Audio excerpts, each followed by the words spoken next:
भाभी बर्तन धोते हुए उनके चूड़ियों की हल्की हल्की झिलमिलाहट मेरे दिल की तार को बहका रहा था। शायद उन्होंने मेरा नजर जमा करके देखा हो। जब वो अचानक से मुड़े और पूछा, क्या देख रहे हो? मैं शर्माते हुए मुस्कुराकर सर झुका लिया, मगर दिल की बात दिल ही जानता है। पकड़ाई देने पर मैंने हिम्मत की और कहा, मजबे चूड़ियों की हल्की हल्की खनक बहुत अच्छी लगती है। भाभी ने एक लम्हे के लिए रुक कर मुझे देखा। इनकी आंखों में एक हल्की सी हैरत और शर्म का इम्तिजाज था। फिर उन्होंने नर्म आवाज में कहा, वाह, तुम ऐसे ही तो लगते हो। वो एक हल्की सी मुस्कुराहट के साथ दोबारा बर्तन धोने लगे, मगर उनके चेहरे पर अब भी वही हल्की सी उदासी थी जो सुबह की रोशनी में भी नजर आ रही थी। मैंने सोचा कि यह औरत कितनी प्यारी और नाजुक है। चूड़ियों की आवाज सुनकर भी मेरे दिल में एक नर्म कशिश जाग उठती है। भाभी मुझे देखते रहा, मगर कुछ न कह सका। इतने में खाला के कमरे से आवाज आई। भाभी ने तेजी से बर्तन पैक कर ली और बोले, मैं उनके लिए कुछ ले आती हूँ, तुम बैठ लो। वो उठी और खाला के कमरे की तरफ चली गई। उनके जाने के बाद मुझे अचानक एक अजीब सी खलिश महसूस हुई। भाभी बर्तन धोते धोते एक खूबसूरत नज़्म जारी रख रही थी। मुझे बहुत शौक से पढ़ा। ये नज़्म उनकी आवाज़ में इतनी नर्म थी कि लग रहा था जैसे कोई ख़ास लड़की अपनी चूड़ियों की आवाज़ से बात कर रही हो। हाँ जी, पता है, भाभी ने मुस्कुराते हुए कहा, कॉलेज लाइब्रेरी में सारी की सारी थी। पढ़ाई के लिए तो मज़ीद दिलचस्पी हो जाती है। आपको नहीं पसंद नावल? मैंने मुस्कुराते हुए कहा। हाँ, मुझे बहुत पसंद है। वाह वाह, कौन? भाभी ने एक लम्हे के लिए रुक कर मुझे देखा। इनकी आंखों में एक हल्की सी हैरत और खुशी का इम्तिजाज था। फिर उन्होंने नर्म आवाज में कहा, मेरा पसंदीदा नावल है अंजुमन की महफिल। इसमें एक लड़के की तरफ से एक लड़की को चूड़ियों का गिफ्ट देने की बात आती है। पढ़ाई के लिए तो पढ़ाई के ज़हन पर असर भी पड़ता है। वो एक हल्की सा मुस्कुराहट के साथ दोबारा बर्तन धोने लगी। इनके चूड़ियों की हल्की झिलमिलाहट अब भी मेरे दिल को बहका रही थी। मैंने सोचा कि ये लड़की वाकई खास है। भाभी मुझसे चंद साल बड़ी थी, मगर उनकी शख्सियत में वो गहराई थी जो मुझे मुतासिर कर रही थी। तुम भी चूड़ियों की आवाज़ सुनकर पढ़ाई भूल जाते होगे ना? भाभी ने हल्की सी शर्म के साथ पूछा। मैंने मुस्कुराते हुए सर हिलाया। हाँ, ऐसा ही होता है। खास तौर पर अगर कोई चूड़ियों की आवाज़ आए तो दिल ही दिल में सोचता रहूंगा कि यह आवाज़ मुझे कहाँ से आई है। भाभी ने एक नज़र मुझे दिया। उनकी उदास आंखों में अब भी वही नरमपन था। वो फिर आगे बोले, वाह, तुम ऐसे ही तो लगते हो। चूड़ियों की आवाज़ सुनकर भी दिल बहुत अच्छा लगता है। वो बर्तन धोने में मसरूफ हो गई, मगर उनके चेहरे पर अब भी एक चमक थी। उन्होंने नज़्म का आखिरी हिस्सा भी जारी रखा और मुझे आखिरी लाइन सुनाई, क्या देख रहे हो? चूड़ियों की खनक अच्छी लगती है। मैंने शर्माते हुए कहा, हाँ, बहुत अच्छी लगती है। भाभी ने एक हल्की सी मुस्कुराहट के साथ कहा, वाह, तुम ऐसे ही तो लगते हो। इतने में खाला के कमरे से आवाज़ आई।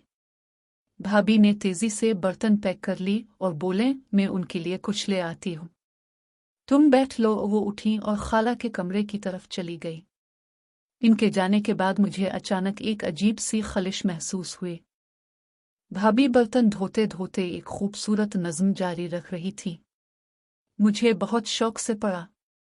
ये नज़्म उनकी आवाज़ में इतना नर्म और प्यार भरा था कि लग रहा था जीम ऐसे कोई ख़ास लड़की अपनी चूड़ियों की आवाज़ से बात कर रही हो। हाँ जी, पता है, भाभी ने मुस्कुराते हुए कहा, पढ़ाई के लिए तो मज़ीद दिलचस्पी हो जाती है।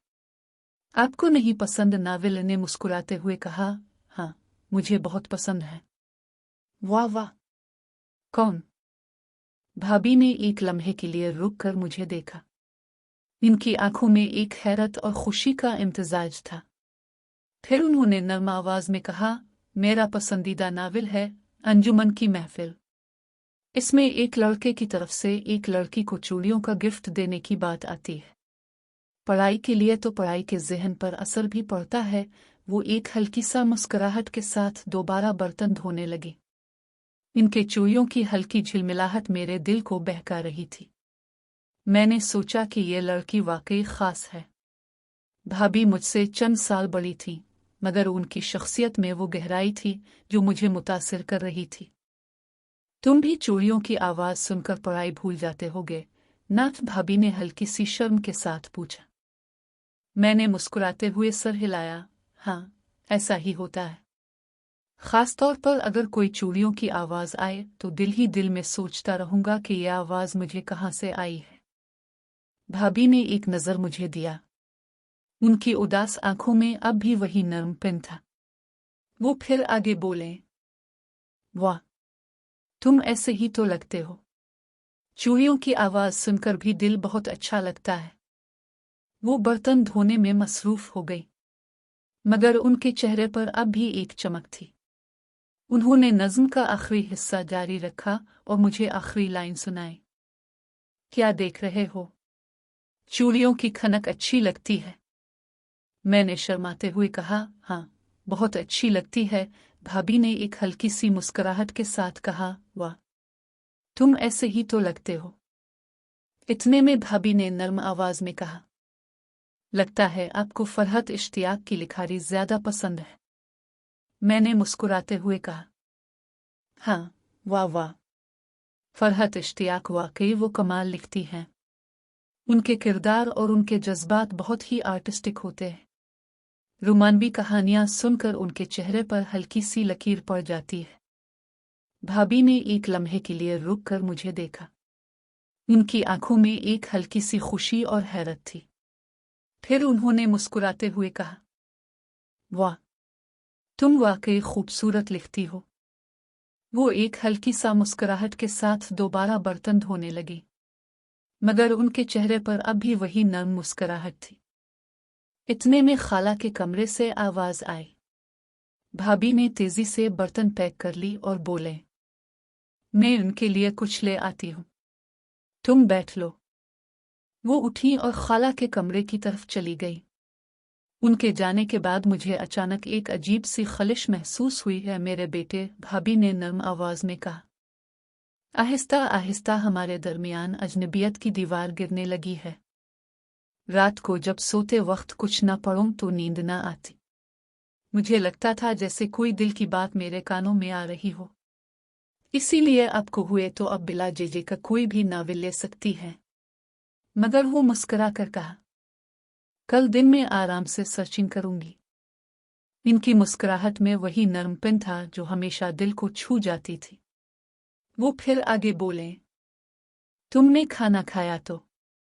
मैंने मुस्कुराते हुए सर हिलाया। हाँ, आपने बना कर दिया, बहुत प्यार से खाया।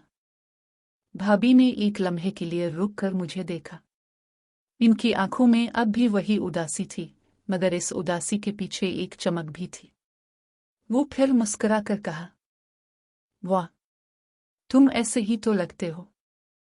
वो बर्तन धोने में मसरूफ हो गई, मगर उनके चेहरे पर अब एक नर्म सी खुशी थी। इनकी चूड़ियों की हल्की झिलमिलाहट मेरे दिल को बहका रही थी। इतने में खाला के कमरे से आवाज आई। भाभी ने तेजी से बर्तन पैक कर ली और बोले। भाभी ने मुस्कुराते हुए कहा, चाय रखूं? तब तक तुम खाला का हाल पूछ लो।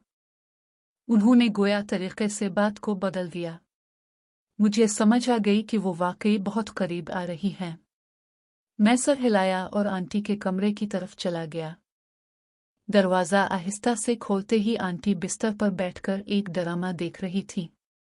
उनका चेहरा थकावट भरा था, मगर आंखों में एक नर्म सी सुकून थी। उनकी आंखों की चमक जब मैं अंदर आया तो बढ़ गई। वो मुस्कुराकर मुझे देखने लगी।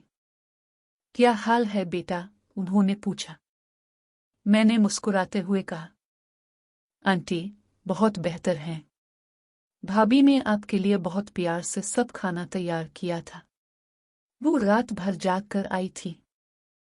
खाला ने एक गहरी सांस ली और मुझे देखते हुए बोले, वो लड़की वाकई बहुत अच्छी है।